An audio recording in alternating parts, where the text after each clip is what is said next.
Hi friends, இன்றைக்கி video எதை பற்றி அப்படின்னு பார்த்தீங்கன்னா, நான் எப்படி வந்து ஜிஆர்டியில் பணம் கட்டி ஒரு வருஷத்தில் 6 பவுன் நகை வாங்கினேன் அப்படிங்கிறது தான் இந்த வீடியோவில் நான் சொல்லியிருக்கேன். அது மட்டும் இல்லாமல் இன்னும் நிறைய எக்ஸ்ட்ரா விஷயங்கள்லாம் இதில் நான் ஷேர் பண்ணியிருக்கேன். அதாவது பேலன்ஸ் கிடைக்கக்கூடிய அமௌண்ட்டை அதை கூட நான் எப்படி ஒரு சேவிங்ஸாக மாற்றினேன் அப்படிங்கிற ஃபுல் டீட்டெயில் எல்லாமே இந்த வீடியோவில் இருக்குது. அதனால் ஸ்கிப் பண்ணாமல் பாருங்கள். இப்போ தான் நம்ம சேனலை ஃபஸ்ட் டைம் பார்க்குறீங்க அப்படின்னா வீடியோ ஃபுல்லாக பாருங்கள். உங்களுக்கு பிடிச்சதுன்னா சப்ஸ்கிரைப் பண்ணிக்கோங்க. அப்போ தான் நான் போடுற வீடியோஸ் எல்லாமே உங்களுக்கு உடனே நோட்டிஃபிகேஷனில் வரும். இந்த நகை நான் எப்போ வாங்கினேன் அப்படின்னு பார்த்தீங்கன்னா 2024.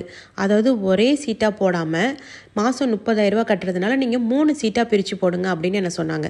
ஸோ நம்ம வந்து சேவிங்ஸ் அட்டை என்ன பண்ணியாச்சுன்னா 3 சீட்டாக பிரித்து தான் நான் கட்டிக்கிட்டு இருந்தேன். ஆனால் வந்து நான் வாங்கினது பார்த்திங்கன்னா ஒரே ஜுவல் தான். 5.5 பவுனுக்கு ஒரு ஹாரம் மாதிரி தான் நான் வாங்கியிருந்தேன். ஆனால் இது பில்லில் தனித்தனியாக போட்டிருப்பாங்க. என்னென்னா 3 அட்டைக்கு உள்ள கிராமையும் பிரித்து போட்டிருப்பாங்க. டோட்டல் கிராம் பார்த்திங்கன்னா 45 கிராம் வரும். அது 500 மில்லிகிராம் பார்த்திங்கன்னா எக்ஸ்ட்ரா வந்திருந்தது. டோட்டலாக ஒரு 5.5 சவரன் நகை தான் நான் எடுத்திருந்தேன் அப்போதைக்கு. ரேட் என்ன அப்படின்னு பார்த்தீங்கன்னா 2024 நம்ம கட்டுற அமௌண்ட் பார்த்திங்கன்னா நான் 3 லட்ச ரூபா கட்டியிருந்தேன். என்னென்னா 11 மாதம் ஸ்கீம் இருக்குல்ல, அதுதான் 3 லட்ச ரூபா நான் டோட்டலாக சேவ் பண்ணியிருந்தேன். அதாவது மாதம் 30,000 கட்டி. ஆனால் எனக்கு எவ்வளோ அமௌண்ட் வந்தது அப்படின்னு பார்த்தீங்கன்னா டோட்டலாக ஜிஎஸ்டி எல்லாமே சேர்த்து 2,97,000 எனக்கு வந்திருந்தது. ஸோ டோட்டல் அமௌண்ட்டு சொல்கிறேன். நகை மட்டும் பார்த்திங்கன்னா 2,88,000 வந்திருந்தது. ஜிஎஸ்டிலாம் சேர்த்து பார்த்திங்கன்னா எனக்கு 2,97,000 வந்திருந்தது. அப்போ ஆடி மாதம் நான் நகை எடுத்தேன். இதே தான் சேம் 8வது மாதம் எடுத்ததுனால ஆடி கிஃப்ட் ஒன்று கொடுப்பாங்க. நம்ம எவ்வளோ அமௌண்ட்டு நம்ம நகை எவ்வளோ அளவுக்கு வாங்குகிறோமோ அந்த அளவுக்கு தகுந்த மாதிரி நம்மளுக்கு ஒரு ரேட்டு ஃபிக்ஸ் பண்ணி அதுக்கான கிஃப்ட் ஒன்று கொடுப்பாங்க. அதையும் நான் எப்படி யூஸ் பண்ணிக்கிட்டேன் அப்படிங்கிறது இந்த வீடியோவில் நான் சொல்லியிருக்கேன். இப்போ பார்த்தீங்கன்னா எனக்கு பேலன்ஸ் எவ்வளோ இருந்தது 3 லட்ச ரூபாவில் அப்படின்னு பார்த்தீங்கன்னா 2,898 ரூபா பேலன்ஸ் அமௌண்ட்டு இருந்தது. அதை வந்து நீங்கள் கேஷாக வாங்கிக்கோங்க அப்படின்னு என்கிட்ட சொன்னாங்க. ஸோ நான் வந்து அதை வந்து வாங்கலை. என்னென்னா வாங்கியிருந்தோன்னா அப்படியே நமக்கு அந்த பணம் அங்கேயே செலவு பண்ணிவிட்டு வீட்டுக்கு வந்திருப்போம். என்னென்னா பசங்களை கூட்டிகிட்டு போனதுனால நான் என்ன பண்ணினேன் அப்படின்னா எனக்கு வந்து அந்த அமௌண்ட்டு வந்து பணமாக எனக்கு வேணாம். அதுக்கு பதிலாக நான் ஏதாவது சில்வரில் நான் வாங்கிக்கிறேன் அப்படின்னு சொல்லிட்டு நான் கேட்டிருந்தேன். சரி, ஓகே, நீங்கள் அந்த அமௌண்ட்டுக்கு உள்ள சில்வரில் ஏதாவது உங்களுக்கு திங்ஸ் வேணும்னா நீங்கள் வாங்கிக்கலாம் அப்படின்னு சொன்னாங்க. நான் என்ன பண்ணேன், போய் சில்வர் செக்ஷனில் போய் பார்த்துட்டு சில்வரில் காயின் வாங்கிக்கலாம் அப்படின்னு சொல்லிட்டு முடிவு பண்ணி அந்த அமௌண்ட்டுக்குள்ளே காயின் வாங்குவோம் அப்படின்னு சொல்லிட்டு நான் போயிருந்தேன். அப்போ பார்த்திங்கன்னா 25 கிராமுக்கு ஒரு காயின், ஒரு பார் இருக்கும்ல, அது வாங்கினேன். அதோட ரேட்டு பார்த்திங்கன்னா 2,214 ரூபா அந்த அமௌண்ட்டு தான் இருந்துச்சு. 25 கிராம் அது. அப்போதைக்கு சில்வர் ரேட் பார்த்திங்கன்னா கம்மியாக இருந்திருக்கும். ஸோ 25 கிராம் இந்த பார் தான் நான் வாங்கினது. இந்த அமௌண்ட்டுக்கு, அதாவது பேலன்ஸ் அவங்க கொடுத்த அமௌண்ட்டை நான் வேணான்னு சொல்லிவிட்டு அதுக்கு பதிலாக நீங்கள் காயின் கொடுங்க அப்படின்னு நான் வாங்கிக்கிட்டேன். இங்கே தேதி பாருங்கள் தெரியும். நான் நகை வாங்கினேன் அன்றைக்கி தான் பேலன்ஸ் அமௌண்ட்டில் நான் இது வாங்கிட்டேன். அது இல்லாமல் பார்த்தீங்கன்னா ஆடி கிஃப்ட் நீங்கள் ஏதாவது எடுத்துங்க மேடம், அது ஒரு 3,000 ஒர்த்து உள்ள நீங்கள் கிஃப்ட்டு உங்களுக்கு நாங்கள் தரோம் அப்படின்னு சொல்லிட்டு அந்த கிஃப்ட்டு கொடுப்பாங்களா அந்த செக்ஷனில் போய் நீங்கள் என்ன வேணும்னு பாருங்கள் அப்படின்னாங்க.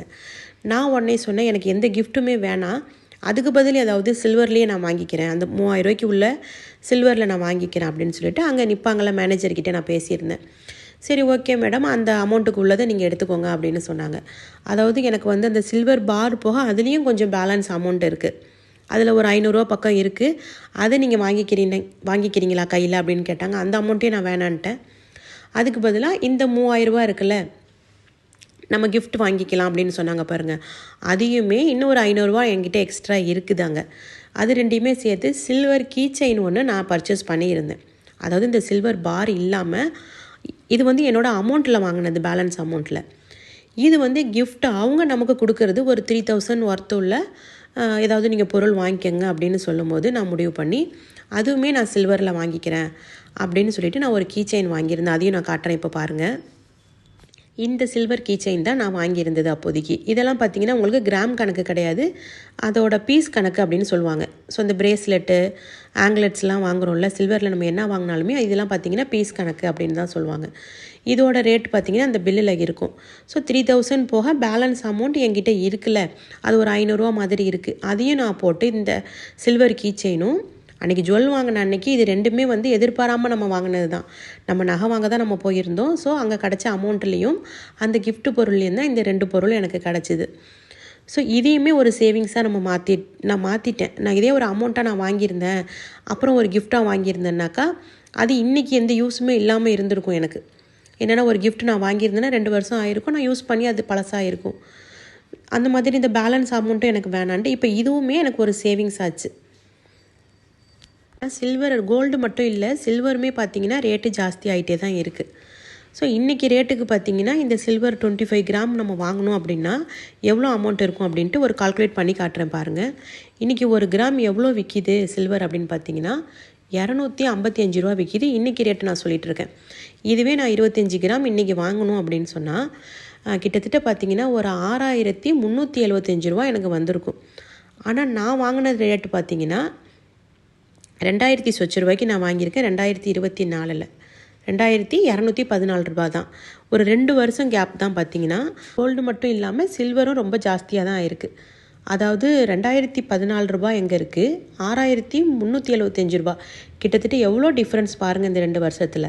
எதுக்காக நான் இதை சொல்கிறேன் அப்படின்னா, இன்வெஸ்ட்மெண்ட்டுன்ட்டு எனக்கு தெரிஞ்சது பார்த்திங்கன்னா சேவிங்ஸுங்கிறது வேறு, இன்வெஸ்ட்மெண்ட்டுங்கிறது வேறு எந்த இன்வெஸ்ட்மெண்ட்டுமே நான் பண்ணல, எனக்கு எதுவுமே தெரியாது. எனக்கு தெரிஞ்ச இன்வெஸ்ட்மெண்ட்டுன்னு பார்த்தீங்கன்னா சின்ன சின்ன சேவிங்ஸ் பண்ணிட்டு தான் இருக்கேன். அதெல்லாம் நான் வீடியோவில் சொல்லியிருப்பேன். இன்வெஸ்ட்மெண்ட்டுன்னு நான் பண்ணினது பார்த்திங்கன்னா கோல்டு மட்டும்தான் பெஸ்ட்டு இன்வெஸ்ட்மெண்ட் எனக்கு தெரிஞ்சு. அதுதான். அது இல்லாமல் பார்த்திங்கன்னா நம்ம நகை எடுத்தோம் பாருங்கள், அது 45 கிராம் நான் எடுத்திருக்கேன். 2024 தான் வாங்கியிருக்கேன். அதோட அமௌண்ட்டு பார்த்திங்கன்னா 3 லட்ச ரூபாவே இருக்கட்டும். டோட்டலாக 3 லட்ச ரூபா அந்த அமௌண்ட்டு நான் நகை வாங்கியிருக்கேன் அப்படின்னா இன்றைக்கி ரேட்டுக்கு நான் அதை வாங்கினேன். அதாவது 45 கிராம் இன்றைக்கி நம்ம வாங்கினோம் அப்படின்னா அது எவ்வளோங்கிறது நம்ம பார்த்துடலாம். இன்றைக்கி ஒரு கிராம் பார்த்திங்கன்னா 14,220 ரூபா விற்கிது இன்றைக்கி ரேட்டுக்கு. இன்றைக்கி நான் 45 கிராம் நான் போய் வாங்குகிறேன் அப்படின்னு சொன்னால் எவ்வளோ அமௌண்ட் வந்திருக்கும் அப்படின்னா அதே கிராம் நான் போட்டிருக்கேன். பில்லில் மென்ஷன் பண்ணியிருக்கு பாருங்கள், அதே கிராம் நான் போட்டிருக்கேன். 6,45,000 சொச்ச ரூபா, அதாவது 6,46,000 ரூபா இன்றைக்கி ரேட்டுக்கு நான் வந்திருக்கும். ஆனால் நான் வாங்கினது பார்த்திங்கன்னா கரெக்டாக 2 வருஷத்துக்கு முன்னாடி நான் வாங்கியிருக்கேன் 3 லட்ச ரூபாய்க்கு. அப்படியே டபுள் ஆகிடுச்சிங்கிறத விட அதை விட அதிகமாக தான் இருக்குது. ஸோ அதனால் இன்வெஸ்ட் பண்ணணும், சேவிங்ஸ் பண்ணணும்னு நினச்சிங்கன்னா பெரிய அமௌண்ட்டு தான் பண்ணணும் இல்லை, ஒரு 1000 ரூபா இருந்தால் கூட பரவாயில்ல. நீங்கள் நகைக்கடையில் பணம் கட்டுங்க. கட்டுறதுனால பார்த்தீங்கன்னா உங்களுக்கு ஜுவல் வேணும் அப்படின்னா நீங்கள் ஜுவல் எடுத்துக்கலாம். இல்லை ஏதோ ஒரு சேவிங் பர்பஸ்க்கு தான் நீங்கள் பணம் கட்டுறீங்க அப்படின்னா கோல்டு காயினாக கூட நீங்கள் பர்ச்சேஸ் பண்ணிக்கலாம். இதுவே பார்த்தீங்கன்னா நம்ம உடனே போய் நான் 7 லட்ச ரூபா கொடுத்து நகை வாங்க முடியுமா அப்படின்னா நம்மளால் இன்றைக்கி முடியாது. என்றைக்குமே என்னால் முடிஞ்சிருக்காது. நான் கொஞ்சம் கொஞ்சமாக மாதம் கட்டிட்டு வந்ததுனால தான் நான் வாங்கினேன். இதுவே நம்ம ஒரு இடம் வாங்க போகிறோம் அப்படின்னா கூட அன்றைக்கிங்க நமக்கு ஃபுல் அமௌண்ட் கையில் இருந்தால் தான் போய் நம்ம வாங்க முடியும். இன்றைக்கி ஒரு இடம் வாங்குகிறோம், ஒரு பிளாட் வாங்குகிறோன்னா கிட்டத்தட்ட ஒரு 15 லட்ச ரூபாய் இருக்குது. 10 லட்ச ரூபாய் தாண்டி தான் எல்லா இடமும் இருக்குது. நம்மளுக்கு ரெடி கேஷ் இருக்காது. நீங்கள் அந்த மாதிரி ஒரு முடிவு பண்ணிங்கன்னா கூட நீங்கள் ஜுவல்லை வாங்கி காயினாக சேர்த்து வச்சுக்கிட்டு நீங்கள் சேல்ஸ் பண்ணி கூட நீங்கள் ஒரு இடமா மாற்றிக்கலாம். இதே பார்த்திங்கன்னா 2022 நான் மாதம் பார்த்திங்கன்னா 20,000 ரூபா கட்டிகிட்டு இருந்தேன். அப்போ பார்த்திங்கன்னா 11 மாதம் 2,20,000 ரூபா நான் கட்டியிருந்தேன். அன்னைக்கு ரேட்டுக்கு 6 சவரன் வாங்கினேன். அன்றைக்கி பார்த்திங்கன்னா அதாவது 2024 5,500 பவுன் வாங்கினேன். 22 பார்த்திங்கன்னா 6 பவுன் வாங்கினேன். இந்த மாதிரி எவ்வளோ டிஃப்ரென்ஸ் இருக்குது. கோல்டை பொறுத்த வரைக்கும் பார்த்திங்கன்னா ஏறிக்கிட்டு தான் இருக்கும். இறங்குது அப்படிங்கிறதெல்லாம் ஒரு 2-3 மாதத்துக்கு தான் பார்த்திங்கன்னா விலை குறையுமே ஒழிஞ்சு உங்களுக்கு அதிகரிச்சுக்கிட்டு தான் போகும். அப்போ பார்த்திங்கன்னா 48 கிராம் எனக்கு வாங்கியிருக்கேன் 2022. ஸோ டோட்டலாக நான் 2 வருஷத்துக்கு தான் சேர்த்துருக்கேன். 2022 பெரிய அமௌண்ட் போட்டது நான் சொல்கிறேன். அதுக்கு முன்னாடிலாம் சின்னதாக நான் பணம் கட்டி ஒரு 1/2 பவுனு 1/4 பவுனு அப்படிலாம் வாங்கியிருக்கேன். பெரிய அமௌண்ட்டுன்னு நான் முடிவு பண்ணி, அதாவது ஆனந்த் சீனிவாசன் சாரோட வீடியோ பார்த்து சொல்லணுன்னா அவரோட வீடியோ பார்த்து தான் நான் சேவிங்ஸ்ன்னு சொல்லிட்டு கோல்டில் போய் நான் இன்வெஸ்ட் பண்ணினேன். ஒவ்வொரு வீடியோலையுமே அவர் சொல்கிறது என்னென்னா குறிப்பிட்ட அமௌண்ட்டு கோல்டு எல்லாருக்கிட்டேயும் இருக்கணும் அப்படின்னு சொன்ன அந்த ஒவ்வொரு வீடியோவையுமே பார்த்து தான் நானும் போய் கோல்டில் போய் இன்வெஸ்ட் பண்ண ஆரம்பித்தேன். ஒரு இன்வெஸ்ட்மெண்ட்டாக நினச்சி தான் நான் கோல்டில் சேவிங்ஸ் நான் ஆரம்பித்து நான் கோல்டு வாங்கி வச்சுருந்தேன். இந்த மாதிரி இப்போ இந்த 2022 2024 இதுலேயுமே பார்த்திங்கன்னா நான் கிட்டத்தட்ட ஒரு 12 பவுன் நகை நான் சேர்த்துருக்கேன். அதுலேயுமே 5,500 பவுன் இல்லாமல் 2024 சொல்கிறேன் மாதம் ஒரு 2,000 ரூபா கட்டி 1/2 பவுன் ஒரு நகை ஒன்று நான் எடுத்தேன். அப்போது ஒரு 2024 நான் 6 பவுன் தான் வாங்கினேன். 22 பார்த்திங்கன்னா நான் 6 பவுன் தான் வாங்கினேன். அப்போது ஒரு 12 பவுன் நகை என்னால் 2 வருஷத்தில் சேமிக்க முடிஞ்சிருக்கு. இதுக்காக பார்த்தீங்கன்னா நான் சாக்ரிஃபைஸ் பண்ண நிறைய விஷயங்கள் இருக்குது. என்னோடய பழைய வீடியோலாம் பார்க்குறவங்களுக்கு தெரியும். நிறைய விஷயங்களை சாக்ரிஃபைஸ் பண்ணி தான் என்னோடய ஆசைகள் எனக்குன்னு எவ்வளவோ திங்ஸ் நான் ஆசைப்பட்டதெல்லாம் நான் வாங்காமல் இருந்து நான் சேமித்த ஒரு தொகை தான் இது எல்லாமே. பார்த்திங்கன்னா இவ்வளோ பெரிய அமௌண்ட்டாக வந்து எனக்கு நிற்கிது இன்றைக்கி ரேட்டுக்கு. அதை நினைக்கும் போது எனக்கு சந்தோஷமாக இருக்குது. எவ்வளோ நம்ம கஷ்டப்பட்டாலுமே ஒரு நல்ல விஷயத்துக்காக தான் கஷ்டப்பட்டோம் அப்படிங்கிறத நினைக்கும் போது ரொம்ப மனசு எனக்கு சந்தோஷமாக இருக்குது. இப்போ பார்த்திங்கன்னா இன்றைக்கி ரேட்டுக்கு ஒரு பவுன் நம்ம வாங்கணும் அப்படின்னா 1,13,000 இருக்குது. இது ஒரு மலை மாதிரி தெரியுது. இன்றைக்கி கோல்டு வாங்கணும் அப்படின்னா பல பேருக்கு அது கனவாகவே போயிடுச்சு கோல்டுங்கிறது. அந்த அளவுக்கு ரேட்டு அதிகமாகிடுச்சு. அதாவது 3 மடங்கு அதிகமாகிடுச்சு இந்த 2 வருஷ கேப்பில்.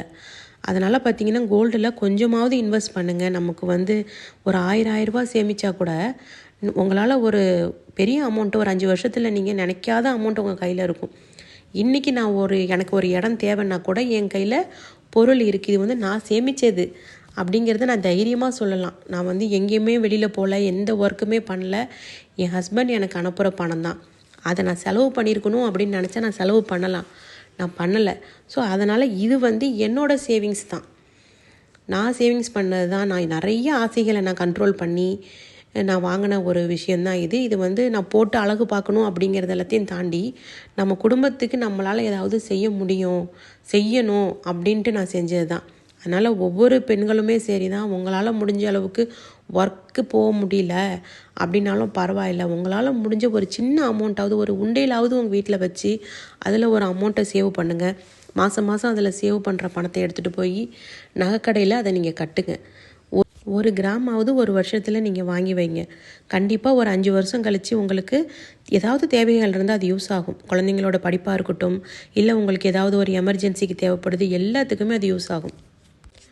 என் வீடியோ உங்களுக்கு பிடிச்சிருந்ததுன்னா மறக்காமல் நம்ம வீடியோவை லைக் பண்ணிக்கோங்க.